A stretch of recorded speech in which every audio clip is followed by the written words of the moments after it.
first step towards achieving your dreams is having the right coach.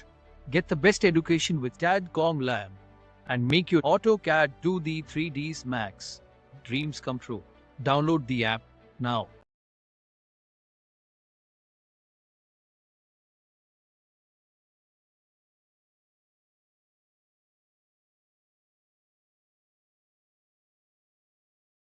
फिर होस्पोस हो जाती है, समझ में नहीं आता। इसीलिए आर्किटेक्चर पार्ट में इसीलिए कॉल आउट्स को यूज़ करा गया है, डिटेल कॉल आउट को यूज़ करा जाता है ताकि आप उनको मार्क करके अलग सेपरेटली शो करा सकें systematic way.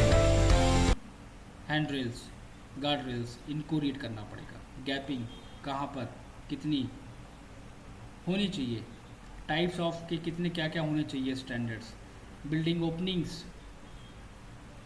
The door clear width shall be not less than the minimum values given in table B.7 and figure B.43. Entry door journal 915 mm. Bathroom and toilet excluding toilet and stalls 815. Exit door, exit access door 915. या greater depending upon the occupant load, बाकी depend करेगा load के ऊपर। कितना clearance होना चाहिए? The clear distance between two door opening shall be not less than 1.2 metre as shown figure B.44. This one. Direction of door swing, limitations on when a particular door type, door hardware, हर एक part को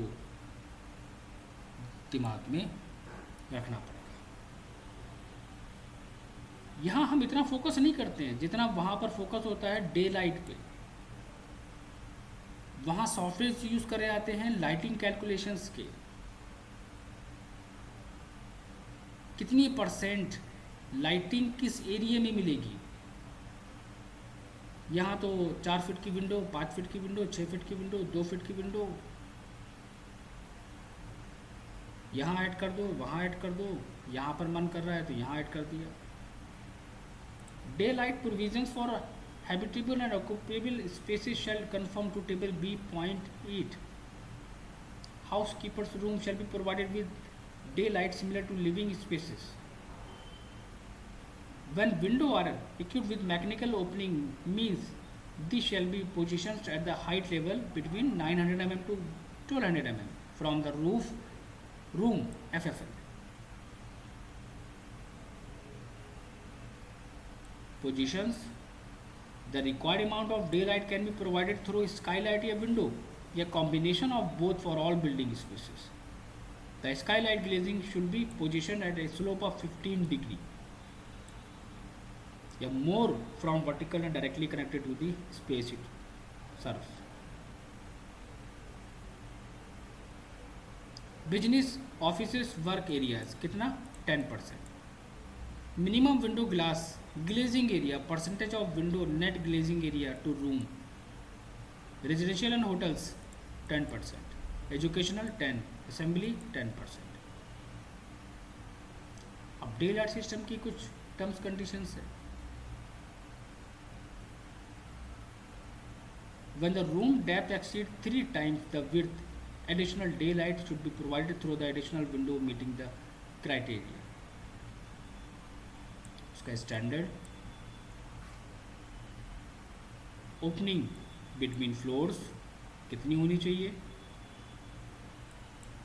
courtyard, shaft क्या होती है, ये MEP में include होता है पार्ट, कितना देना चाहिए हमें, building access and vehicle requirement, कहाँ पर किसके बेसिस पे कितना स्टैंडर्ड होगा।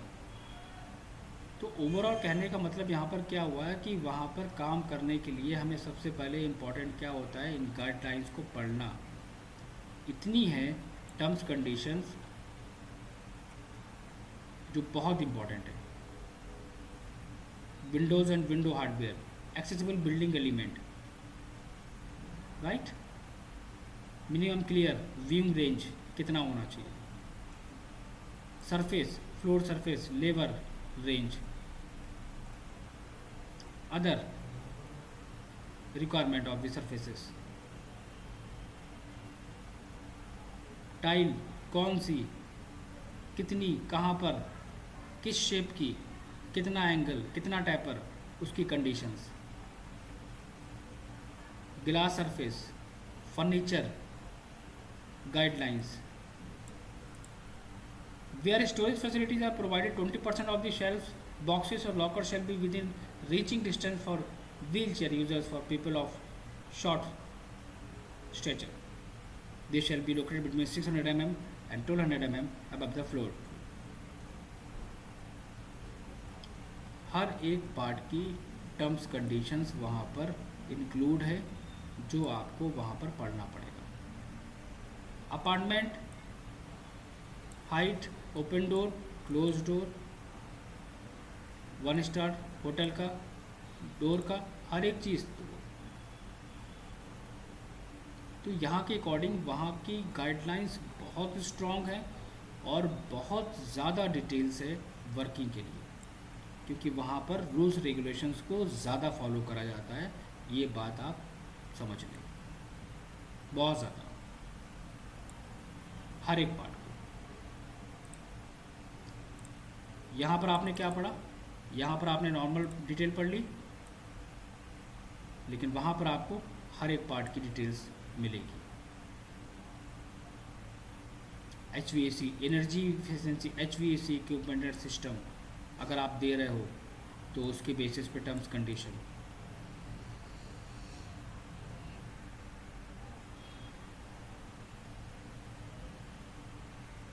राइट, तो इसको अगर नहीं भी आप रीड करेंगे तो चलेगा भी, इसमें कोई इशू नहीं है। जो आर्किटेक्चर्स के गाइडलाइंस हैं उनको अगर आप पढ़ लेंगे तो ज़्यादा बेटर रहेगा, वो ज़्यादा यूज़ में आती है। नॉर्मली जो वर्किंग का प्रोसेस होता है बाहर, वो ऑटोकैड के साथ साथ रैविट इसलिए यूज़ करते हैं मैकेनिकल सिस्टम्स के लिए कि उनको lighting calculations, MEP mechanical electricals की डिज़ाइनिंग, एक 3D डिज़ाइनिंग करना सॉफ्टवेयर पर, स्प्रिंकलर सिस्टम्स डिज़ाइन करना, हीट लोड कैलकुलेशंस देना, मतलब यहाँ पर ये सब चीज़ें इतनी इंपॉर्टेंट नहीं है। यहाँ अगर आपने सिर्फ आर्किटेक्चर पे काम कर लिया, इंटीरियर पे काम कर लिया तो वेल एंड गुड, बट बाहर अगर आप काम करेंगे तो आपको एक एक लाइटिंग कैलकुलेशन से लेके आपको एक एक पार्ट को फॉलो करना पड़ेगा। इतना डिफरेंस होता है यहाँ के और वहाँ के काम में, राइट। और ये सारी गाइडलाइंस वहाँ पर दी गई हैं। तो अगर आप वहाँ पर डायरेक्टली काम कर रहे हैं तो थोड़ी बहुत प्रॉब्लम्स आती है, गाइडेंस मिलती है वर्किंग में, डिज़ाइनिंग में, लेकिन इतना नहीं, क्योंकि वहाँ पर इतना टाइम किसी के पास होता नहीं कि वो एक एक पार्ट को बैठ के एक्सप्लेन करे। तो इसलिए ये ज़्यादा इम्पोर्टेंट है कि आप गल्फ कंट्री की ड्राइंग्स पे काम करने से पहले उनके रूल्स रेगुलेशंस को स्टडी कर लें बहुत अच्छे से, क्या क्या गाइडलाइंस हैं, कौन कौन से पॉइंट्स हमें फॉलो करने हैं और कौन कौन से पॉइंट्स हमें फॉलो नहीं करने हैं। ये सारे गाइडलाइंस आप इनके बेसिस पे रीड करेंगे पहले, ठीक है, बहुत अच्छे से।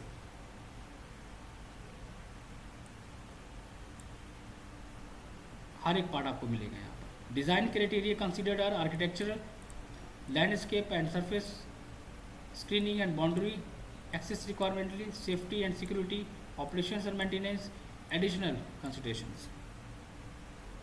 इंडस्ट्रियल अलग, city, mixed use central business districts, CBD, urban core area and high density neighborhoods with high level of pedestrian activity, where buildings are typically 5-story G+4 and higher. Residential area that provide a variety of housing opportunities, allowing for density varying from villa to multi-dwelling residential buildings. Industrial and rural development. अलग अलग categorise कर दिया गया है parts को, कहाँ पर कौन सा पार्ट किस वे में कैसा किस टर्म्स कंडीशंस में होना चाहिए, ये सारे पॉइंट आपको इसमें मिलेंगे।